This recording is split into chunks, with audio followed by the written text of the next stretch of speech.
की बात की।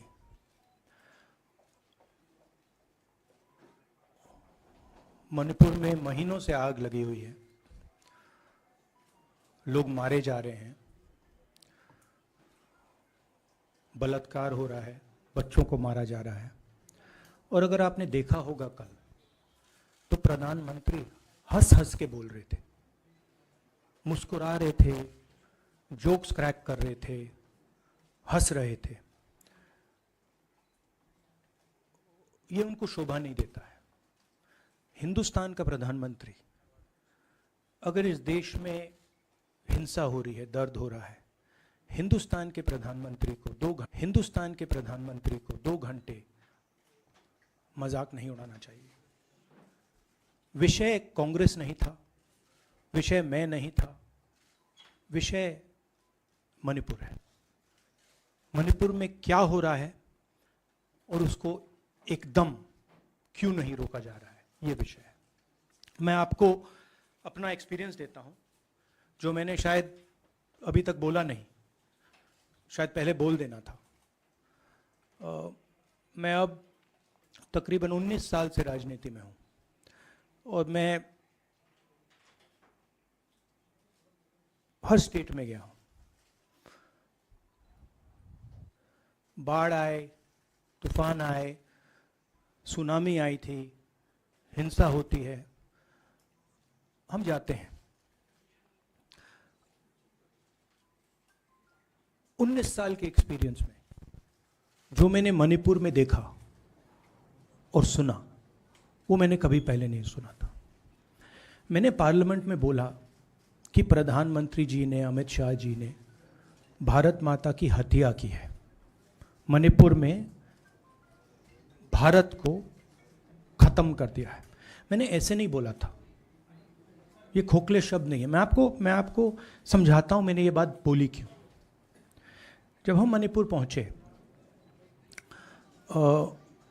हम लैंड किए, हमें मणिपुर में दौरा करना था। जब हम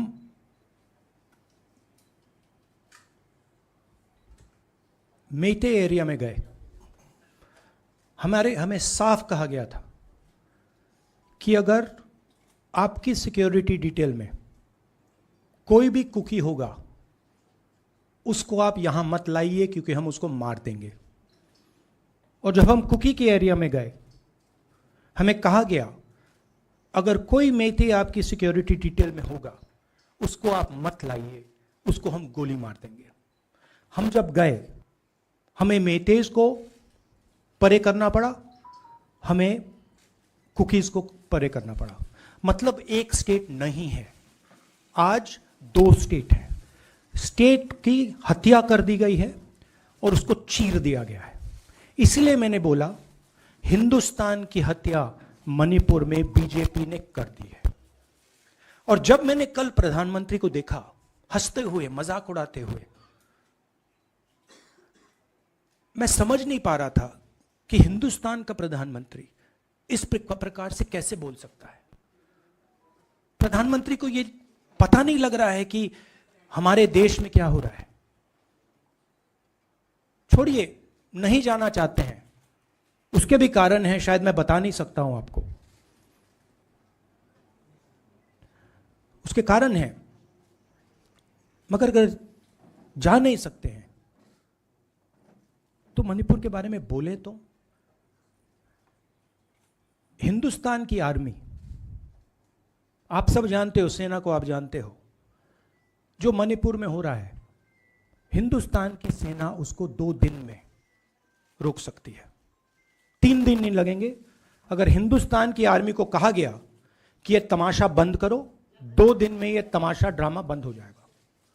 प्रधानमंत्री मणिपुर को जलाना चाहते हैं, आग बुझाना नहीं चाहते हैं। यह है सच्चाई। अब आप अपने सवाल पूछिए। Would you like me to say it in English?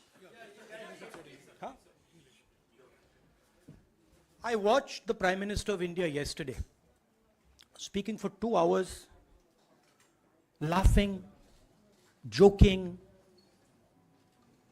लगाing naras in the parliament. The Prime Minister would say one line and the entire BJP would shout another Nara, you know. The Prime Minister seems to have forgotten that the state of Manipur is on fire and has been on fire for 4 months. Women and children are dying over there. People are being murdered. Women are being molested, are being raped. And the Prime Minister of India is sitting in the middle of the parliament, shamelessly laughing. This is not about Rahul Gandhi. This is not about the Congress party.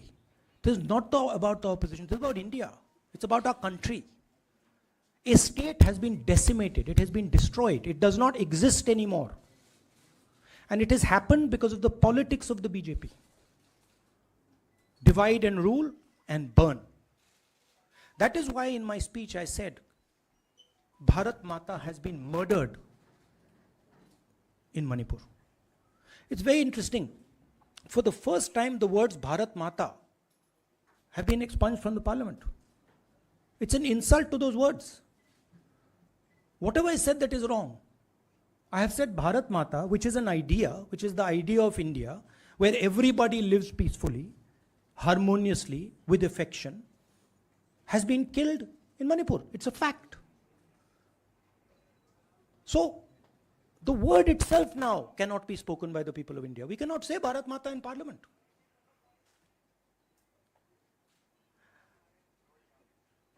I want to tell you about my own personal experience of Manipur. I've spoken to you about, I spoke in parliament about the women I met, the pain I heard, but I want to tell you why I said India has been murdered in Manipur.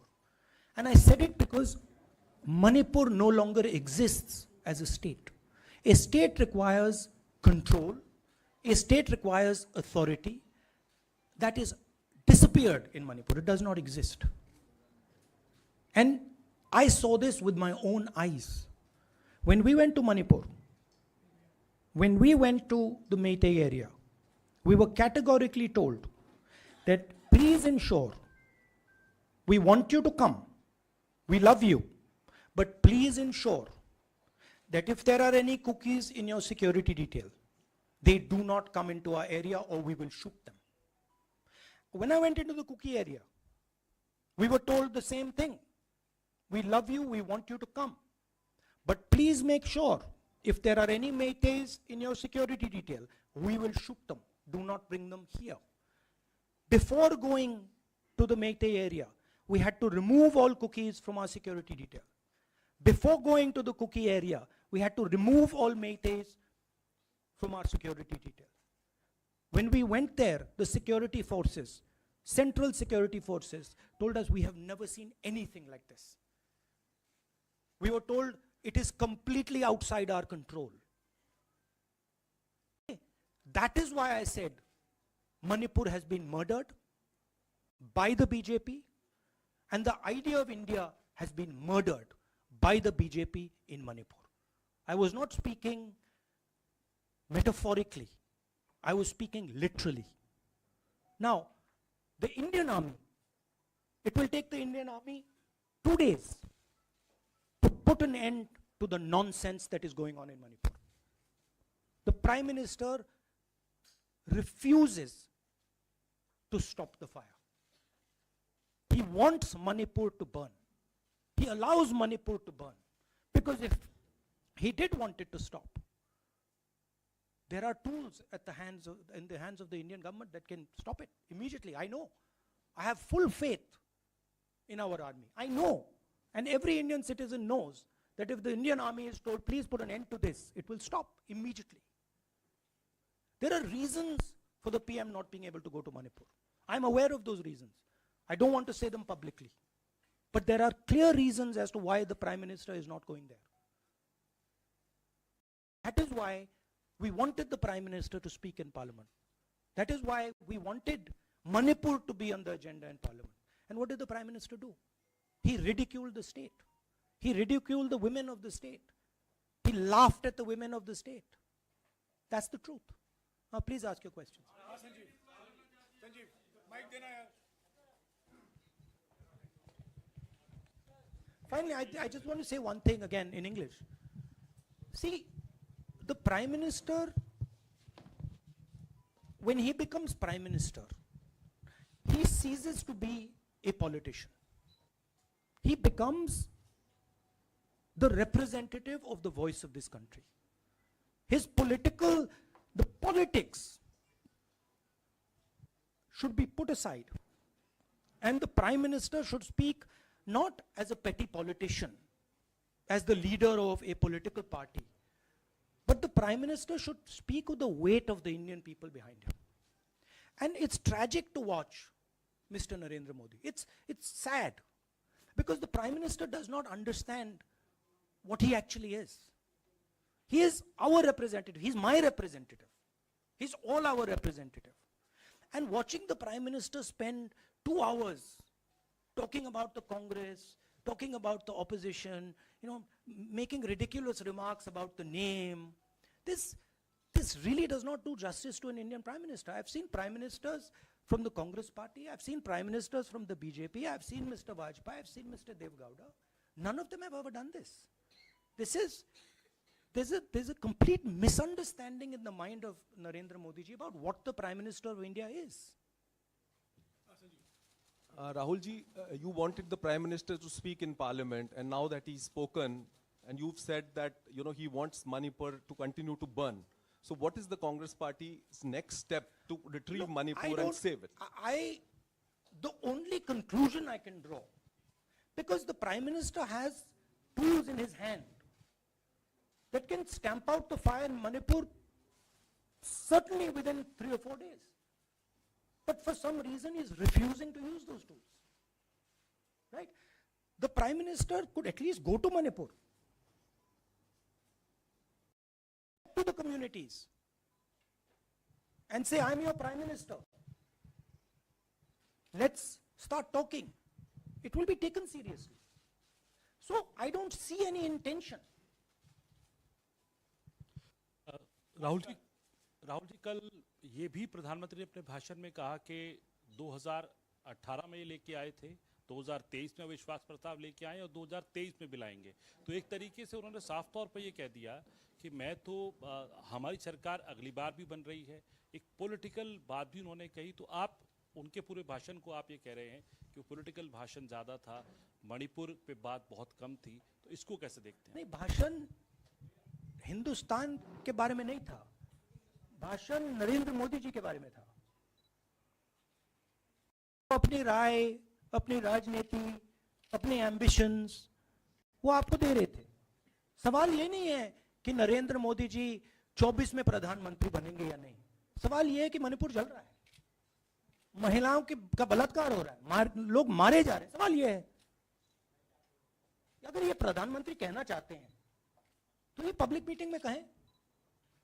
मजाक बनाना चाहते हैं तो जब मणिपुर नहीं चल रहा है तो करें। बट प्रधानमंत्री को ये समझ आनी चाहिए, बात समझ आनी चाहिए कि पार्लियामेंट में जो चर्चा हो रही थी वो उनके बारे में नहीं थी, वो मणिपुर के बारे में थी। सर नमस्कार। कल प्रधानमंत्री ने बार बार कांग्रेस का नाम लिया और ये आरोप लगाया कि नॉर्थ ईस्ट और मणिपुर की सारी समस्याओं के कांग्रेस जिम्मेदार। आप क्या जवाब देंगे? नहीं, अभी मैंने बोला ना, वही तो जवाब है। मुझे प्रधानमंत्री को जवाब देने की जरूरत नहीं है। मैं सिर्फ ये कह रहा हूं कि एक स्टेट की हत्या की गई है, भारत माता की हत्या कर दी गई है मणिपुर में। भारत माता की हत्या मणिपुर में कर दी गई और प्रधानमंत्री लोकसभा में मजाक उड़ा रहे हैं, हंस रहे हैं, नारे लगवा रहे हैं। मुझे क्या जवाब देने की जरूरत है?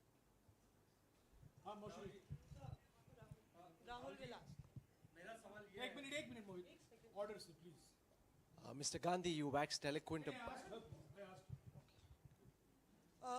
राहुल, आपने बोला कि प्रधानमंत्री ने बोला सदन में कि गृह मंत्री अमित शाह ने विस्तार से जवाब दे दिया।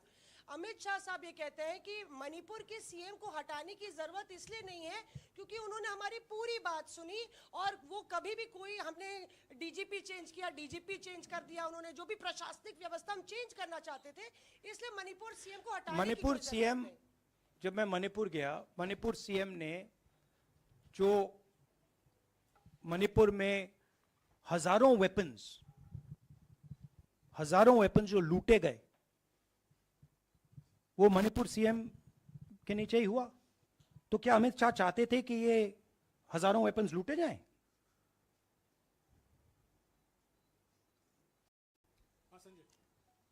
राहुल जी, जो हिंसा चल रही है, क्या अमित शाह चाहते हैं कि हिंसा चलती जाए? चीफ मिनिस्टर उसको रोक नहीं पा रहा है। अमित शाह जी कह रहे हैं कि भैया वो हमारी बात मान रहा है, तो क्या आप चाहते हैं कि मणिपुर चलता जाए?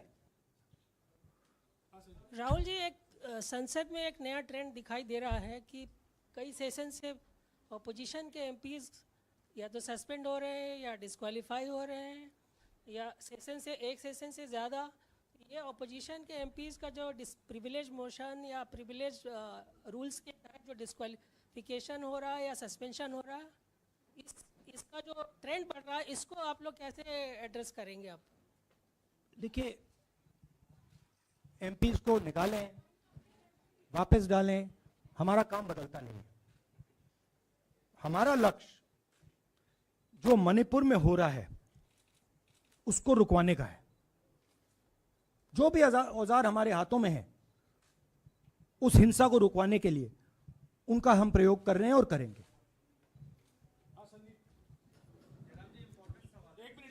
Yeah, Mr. Gandhi, you talked about using the army, deploying the army to control violence. You spoke that in Parliament. You've repeated here. But the BJP has criticized you and even previous Congress governments, saying that we want to solve the issue through dialogue. And they've criticized that in the 60s, in 64, the Mizo National Famine Front was bombed by the Indian Army, by the Indian Air Force. So they said that, you know, they do not believe I have never heard in my entire career, I have never been told anywhere I have been in India that if you take this person as a security officer with you, we will put a bullet in his head. I have never heard it. And I heard it twice in Manipur. That means there is no dialogue in Manipur. There is pure violence taking place in Manipur. The first step is to stop the violence, put an end to it. I point out the army, but what I mean is that the Prime Minister has multiple instruments in his hands. He's not using them. It's been burning for 4 months. He's doing nothing and he's laughing. I'm amazed people can't see this. That he's sitting in Parliament and laughing. Jairam ji Last question.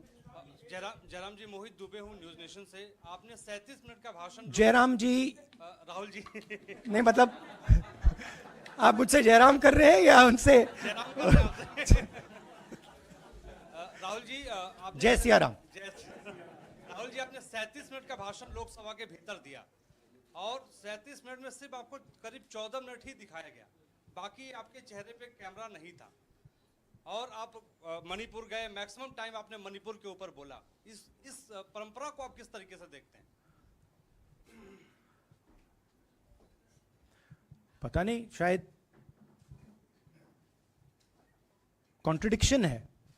शायद PM मेरा चेहरा TV पे नहीं देखना चाहते, मगर फिर PM मेरी वीडियो के बारे में बात करते हैं, तो पता नहीं क्या है। बट मुझे लगता है शायद उनको मेरा चेहरा टीवी पे देखना अच्छा नहीं लगता। कोई प्रॉब्लम नहीं है। जो मैंने बोलना था, देखिए मुझे अपना काम करना है। मैं जानता हूं कि मीडिया पे कंट्रोल है, लोकसभा राज्यसभा टीवी पर कंट्रोल है, वो उसके बारे में मैं कुछ ज़्यादा नहीं कर सकता हूं, मगर मुझे अपना काम करना है, मैं अपने काम को करता हूं। जहां भी भारत माता पर आक्रमण होगा वहां मैं आपको खड़ा मिलूंगा, भारत माता की रक्षा करते हुए मिलूंगा।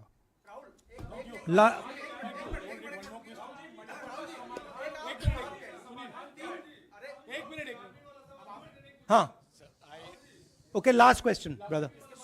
The Supreme Court has already said what it has in terms of a constitutional breakdown, as well as now, you know, you are asking for the army. Do you believe that Article 356 is the only way out? Or I'm not asking for anything. Please don't misunderstand. It is not my place to decide which tool the Prime Minister can use, which instrument he should use. I am pointing out that there are multiple instruments that the Prime Minister has at his disposal, and he is not using a single one. I'm pointing out that Manipur has been burning now for 4 months, and the Prime Minister is in a very good mood. He's sitting in Parliament, he's laughing, he's joking, his entire cabinet is in giggles. This to me seems completely insane. This has got to stop. India is burning in Manipur. The idea of India has been destroyed in Manipur. Let's rebuild it quickly. Thank you.